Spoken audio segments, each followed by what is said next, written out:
I'd like to introduce Laura Madeleine to my right, who is the founder and curator of the Soul Shot Portrait Project. Thank you, Tom, and thank you, everybody, for being here. We are so grateful to be in this beautiful, sacred space. And as Tom said, this is, I think, our third time. And I'm very grateful to be joined by artist Mary Pax and Darlene White, who's the mother of Robert Shair White, who went by Shaw, and artist Sondra Rosenberg. So thank you all for being here. I want to start with a poem. The poems on the wall with the exhibition were from a workshop with one of our artists, Kathleen Cohen, former poet laureate of Montgomery County, and she led a workshop in writing ekphrastic poems, which are poems that are related to a piece of artwork. And this poem I'm going to read is about the entire exhibition, or possibly the project, and I just think it's beautiful and it says a lot. Beautiful faces filled with possibility and love.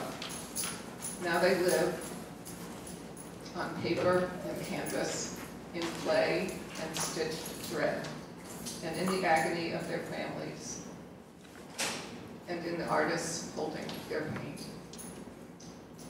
They implore us to open our hearts so that we can make their lives a blessing and never forget them.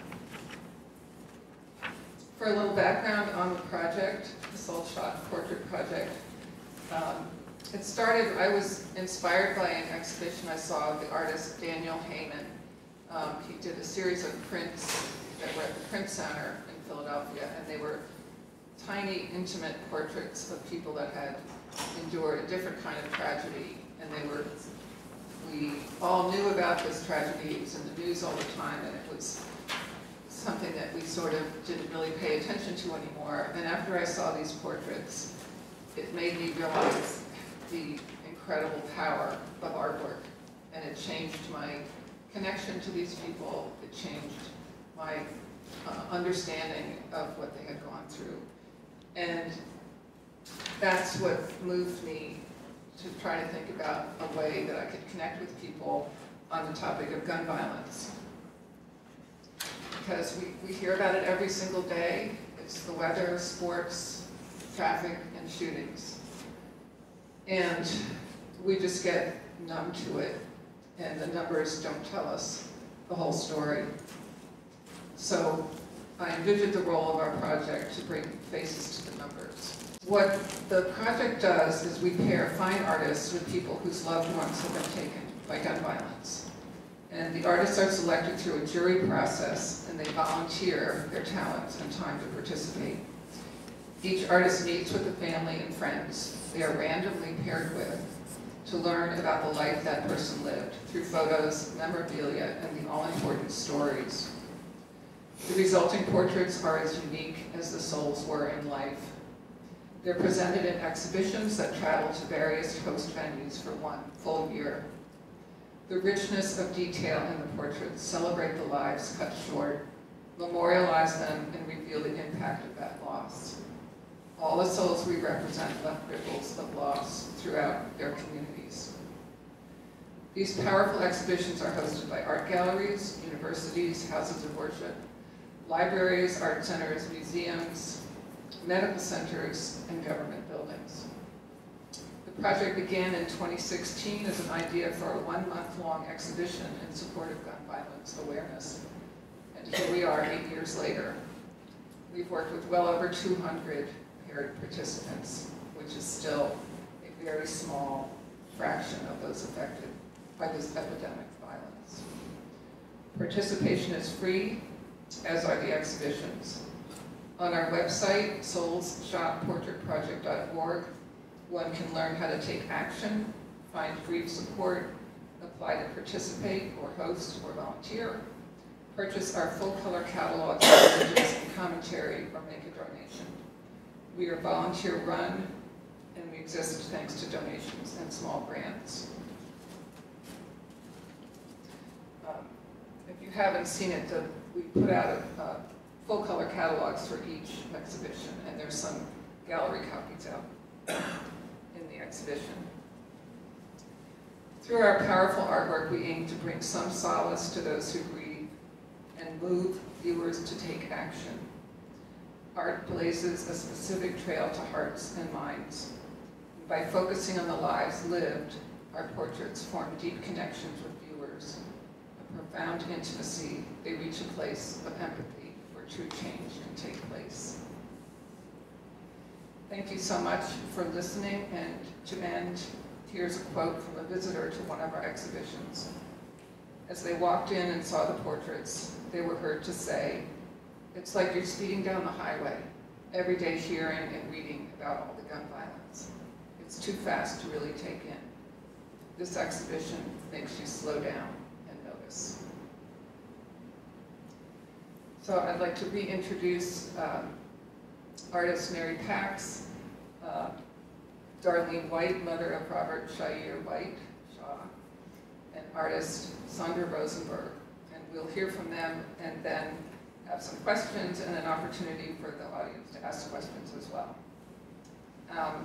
I'd like to add that we wouldn't be here without the passion and generosity of our artists and the incredibly brave, strong, and generous family members. Sorry, I've been doing this for 8 years. In their grief, they agree to share their stories with strangers and to keep their loved ones' voices alive. So I don't know who would like to go first.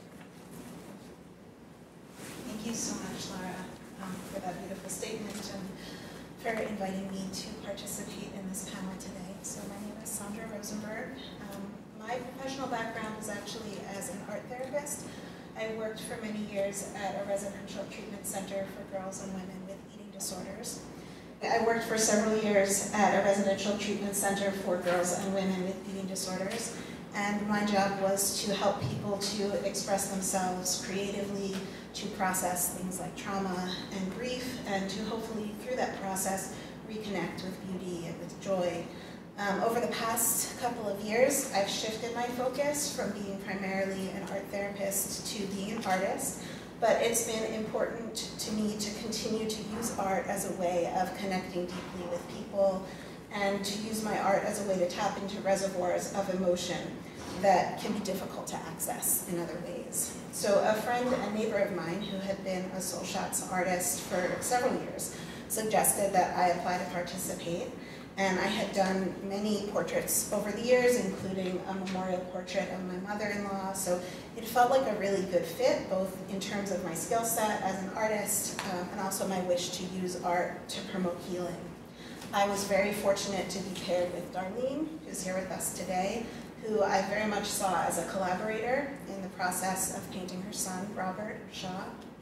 We met for the first time on Zoom, and then I went over to her house. She lives very close to where I live.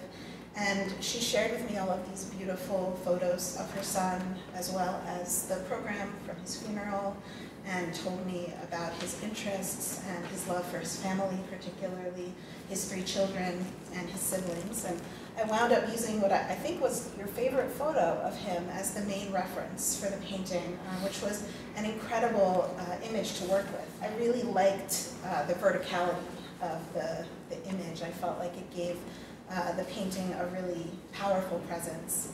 I also incorporated a t-shirt that Shaw himself designed, and Darlene wanted me to create a collage of family photos around the image, which I converted to black and white and then faded and tinted slightly to create a contrast with the main figure. And to me, this contrast situated the image of Robert at a moment of transition, where he's illuminated against this backdrop of the people who love him. Whenever I paint a subject, it always feels very intimate. You know, you're studying them so closely that it can start to feel like you're actually close to them. There was a moment when I was painting his eyes, and it felt like he just appeared before me. I actually greeted him. And from that point on, it felt like I was bringing him forth through this portrait, and I think that his family felt that I captured him with this painting. I got to meet many of them at the opening reception, and it was a really incredible moment for me to see so many of his family members, many of whom were in the collage and the painting, just pour into the space and take pictures with the painting. I got to meet Shaw's daughter, whose name was tattooed on his arm, which I was sure to carefully recreate in the portrait. She thanked me, I gave her a big hug. These events are always so emotional and powerful, especially when you see all of the portraits collectively. So I feel really honored and proud to have contributed to it. So with that, Darlene. Hi, my name is Darlene, and I'm here with my husband, Dewan, who's sitting over there. Say hi. I was introduced to show shots by my grief counselor who just showed up here. We work with him here. Shair is one of 5 children. I have 3 boys and 2 girls. He was the youngest boy. So he was a son, a sibling, and a father.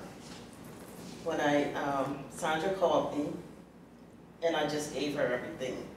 I'm sorry.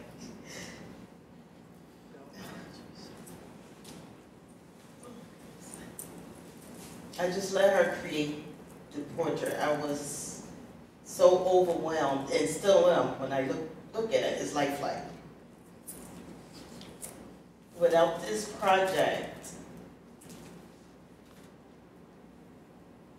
I don't know, it some kind of way gave me a little peace from looking at this portrait. And with all the gun violence in the world, it's hard every day. It's hard to come outside. It's hard to get up. I almost lost myself. If it wasn't for this portrait, it brought me back. With my family, my husband, my counselors. I just needed it. I was almost lost. And I thank you. Thank you all.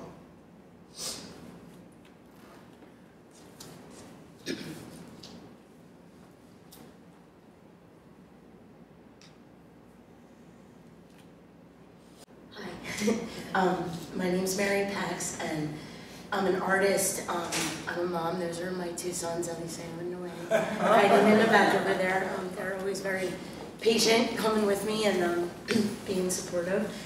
I'm also an art teacher, and I work with children from kindergarten to 6th grade in the William Penn School District.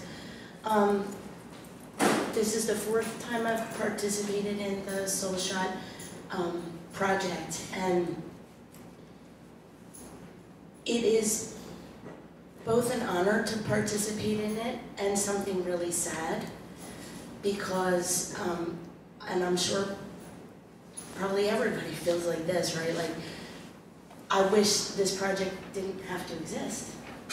You know what I mean? Like when I think about Emiliano Montero, who you can see on the side here, he was a young guy with so much promise, kind, quiet, loved his mom, loved his sisters, was a good friend, and a caring person, and lost his life for no reason. And I think that by creating the portraits, it's a way for me as an artist to just show love. Just show love to the families, to let them know that their loved ones matter, that they're in our hearts, and that we care about this, that the portraits are not just, they're people who were really here, who were really loved, and it's not just a statistic. I know this has been mentioned before that, sadly, there is so much violence in our society, you know, that this is something that has become so commonplace. And yet, it shouldn't be. It's an outrage, you know, it's a sin. It's awful. And so if we can do something to just show love and to reflect the beauty of the souls that have been lost in this way, then that's what we're trying to do. And so, I'm sorry, I'm not really great at speaking to groups of people, as you might see, but I think that as I made this portrait of Emiliano, and in working with his mom, Jessica, who, he's his mother's son, because everything that she said about him, I could feel that from her too. A kind person, a humble person with an open heart that cared about others and loved very deeply and cared about the world. And so this picture of him, she shared many different pictures of him, and you know, in a way, kind of, he reminded me in some respects of my sons and my brothers, because he rarely had a big grin in pictures. You know, he tended to look a little serious and a little shy. And this picture, I think, was one that he actually took of himself when he was going to see the Eagles.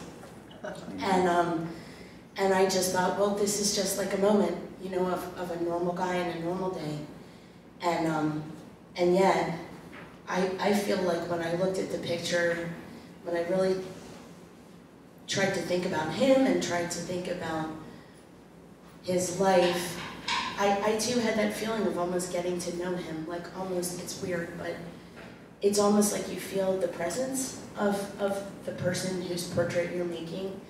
And it's almost like a prayer in a way, you know, to just say like, please help me to the best of my ability to show him as he was, and to just share that message of love with his family.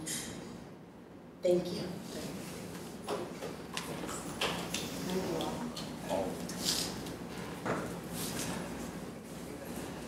Thank you all very much. I just wanted to point out too that the two portraits, Sondra's and Mary's, they're done in such beautiful techniques. As Sondra mentioned, the collage of photographs that she beautifully incorporated into the composition. And Mary, I believe you're working under glass. So yeah, I reverse paint and draw on plexiglass or Lexan or other acrylic surfaces that I can find in places like Lowe's or Yeah, it's just such a rich presentation. And if any of you here are artists have ever tried to do an under glass or reverse painting, it's really difficult. So I'm bringing this up kind of because I think the power in the exhibitions, as I mentioned earlier, is the diversity of the approaches, of the mediums, of the styles of the artists, and you connect with them like you would different people. It's different than having one artist make, 30 portraits. Yeah. Anyway, I have some questions. The first one I think everybody's answered, but I want to ask, what was your perception of the causes of gun violence before, this is mostly for the artists, I guess, before you participated, and how has that changed? You guys are louder than I am. Okay, I don't know if it has completely changed, because I think, and unfortunately being a teacher too, you know what I mean, like, unfortunately there are just so many incidences of violence, in our society, in our schools, in our neighborhoods, and it can happen to anybody. So I don't know if I didn't have that idea before, right? But I think that to work in the portrait project is to really be trusted by survivors of a terrible tragedy who don't know us, right? I mean, we're strangers when we are first paired with them. And so I think it's more just that it makes it more personal. It makes it more real in your heart, not just something that happened to somebody else, not just something you heard about. That's probably the best way I can explain it. I don't actually feel like the best person to speak on that topic. I wonder if there might be any other people here. Sure. Well, I'll just say that when I started this, I was incredibly naive, and getting to know all the different people that I've worked with over these years. Obviously the one factor is there's a gun present, but the reasons are just so heartbreakingly stupid. Misidentification, what am I trying to say? Mistaken identity, road rage, somebody trying to break up a fight, incidents where if there was not a gun present, if there were not a gun present, the person would probably maybe have gotten beat up and they would still be alive. That's kind of what I was getting at. Maybe I'm just projecting my own journey on you guys, but that's, I was just astounded at our perception is it's in certain neighborhoods and it's all gang violence and it's all, or crazy people, or it's mental illness, and it's the presence of guns is basically what it is. These are people that had incidents in their lives that we all have every day, pretty much. A disagreement, a perceived slight, something, and there's a gun there. Well, my other question was if you personally have met anyone who has committed to becoming more active after seeing the exhibition or after. Well, I have a coworker, which is a girlfriend of mine, and her cousin was killed maybe 2 years ago, and she was at the exhibition with my son. So after seeing the portraits, she wanted to get involved. She hasn't reached out yet because a lot of other stuff happened in her family, but she's still interested. And actually, she wants to be paired with Sondra. Yeah, I have met several people over the years who have recommitted, and I should say that the reason, and maybe it's the same for our other artists, was I felt I'm not a big marcher, and I just felt like this was something I could do. I was just tired of it, and I wanted to do something. So this is it. This question is for the artist. I was thinking about for many of us we've had gun violence affect our families. I just wonder at what point did the weight of the loss for the people that you were working with transform into that moment when you're creating the work of art? Like at what point? Because looking at Shaw, I just feel it's hard to explain, but I just feel, I remember watching this transform and become, it was like his spirit was there. And I'm just wondering, as artists, when you're working on something like this, is it a kind of shamanic, I don't know, like spiritual transformation of your skill as an artist to make present on the canvas just the intensity of the life of this person? I don't know, that's a kind of general question, but I'd love to hear some responses to that. This is my husband asking the question, so he actually saw the process of this thing taking life. But no, it's a beautiful question, and I think that the realization happens again and again and again at each step of the process. I was grateful that my background was in art therapy, and that I've spent most of my adult life working with that intersection between art making, and the inner world. So I felt like I was ready to do this work. What I like though about the process of creating is that it happens one step at a time. Like what you're describing when you step back from it sounds very momentous in a way, and yet, it's looking at the photos, trying to figure out the composition, laying out all of these other images in the background and trying to get it to fit like a puzzle, finding the right colors to work with. So there are those moments like what I described, you know, when I painted the eyes, because the first time I painted the face, it didn't feel right, and so I was sitting with it and working with it, and then when I got the shapes, you know, of the eyes just right, it was like, okay, something's coming through here. So it's a beautiful process. It can be long and arduous and frustrating at times, but worth it to get to those moments where, you know, I feel like I'm actually, something is coming through here. And I think it's very moving to hear how much it meant to Darlene and her family. But it can only happen through, you know, those each step at a time to get to that final image. Did you want to speak to that as well? Okay.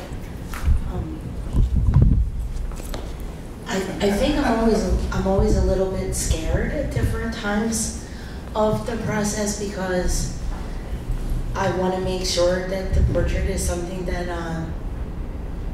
that the family will love. You know what I mean? I mean, what would be worse than if they were like, oh my God, that doesn't look like my child, or why did you do that? Or, you know, I guess the respect that I have for the families being willing to share about it, they're putting a lot of faith in us to do a good job, you know.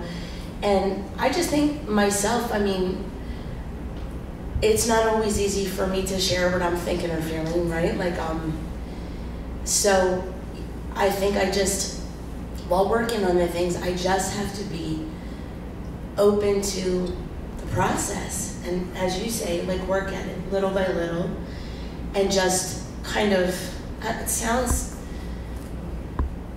I don't know if it sounds kind of mystical or something. I don't mean like that, but like to be open to that spirit to come to you. You know what I'm saying? And to like have you have to open your heart to that possibility. And I think the next part of that is when, you know, whenever you create something as a visual artist, I think it's not really done until people view it. You know what I'm saying? Because you can make something and there it is in your studio or your house and nobody looks at it, or it's, you know, it's somewhere, but you did that next part of that process. You know what I mean? And you have to be open to receive that also. And I think that's part of the hope of the project, right? Is that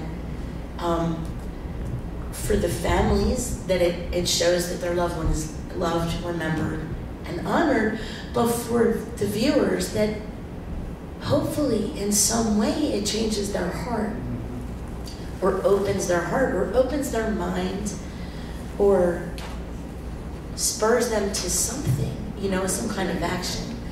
So I guess that's how I looked at it.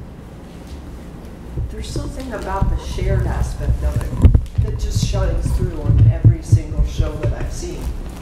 And that willingness to share out of love, it just shines through. And then it changes us as we see it. And as we then reflect on whatever the news report is of that week, you sort of can't go back. You can't go back to it's just a statistic.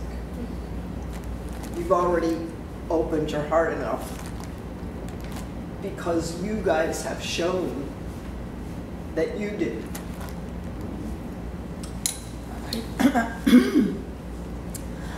I just want to thank you for your presentation and the heart that you bring to it. And having lost a son and a husband, one to drug addiction and the other to wanton violence of another sort, I am very, very moved.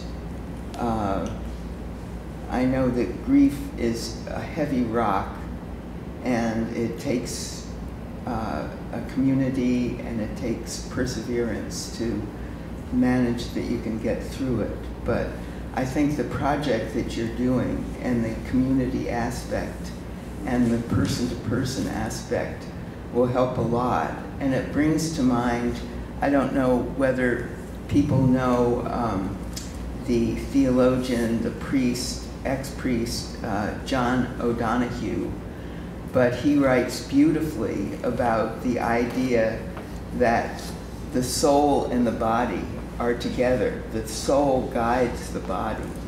And when I look at these pictures, that's what comes to mind, that this is more than just a body. You have captured the soul of these people, and you've captured the soul of their family. And having done that, it brings it into the light in a sense that it makes everybody more accessible to the light we can give each other, and to breathe out all the darkness of the pain that we will carry forever, but less so every year, hopefully. Well, I've said such beautiful things, but I just wanted to point out there's a reason why it's called Souls Shot. And just to kind of reiterate what the other two artists have said, the first portrait that I made for the exhibition that was supposed to only last a month, I just plastered my studio with photographs, all different sizes of this young man, and